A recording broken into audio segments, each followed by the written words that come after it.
आज सोलापूर शहरामध्ये माननीय खासदार प्रणिताई शिंदे यांच्या मार्गदर्शनाखाली सोलापूर शहराचे आयुक्त एम राजकुमार साहेब यांना आज आम्ही सोलापूर युवक काँग्रेसच्या वतीने निवेदन द्यायला आलो आहोत. आजचा विषय असा होता की सोलापूर शहरामध्ये आपल्याला माहीत असेल भाजपचं सरकार आल्यापासून मटका असू दे, जुगार असू दे, दारूधंदे असू दे, असे अवैध धंदे या सोलापूर शहरामध्ये पसरलेले आहेत. आपल्याला माहीत असेल देशाचे पंतप्रधान नरेंद्र मोदी यांनी सांगितले की एक दिवस देशावरती आर्थिक संकट येणार आहे. अशा संकटामध्ये आपला मजूर कामगार काम करून घरी पैसे न देता कुठेतरी मटका खेळतो, कुठेतरी जुगार खेळतो.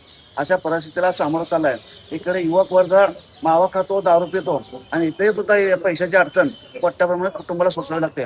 त्यासाठी आम्ही माननीय सोलापूर शहराच्या आयुक्तांना निवेदन दिलं आहे की येणाऱ्या काळामध्ये आपण जर हे पूर्ण अवैध धंदे बंद नाही केल्यास ज्या हद्दीमध्ये जो धंदा चालेल त्या हद्दीच्या पोलीस स्टेशनमध्ये युवक काँग्रेसच्या वतीने त्या पोलीस स्टेशन समोर आंदोलन करण्यात येईल असा इशारा युवक लाईक करा, कमेंट करा आणि हो सबस्क्राईब करायला विसरू नका.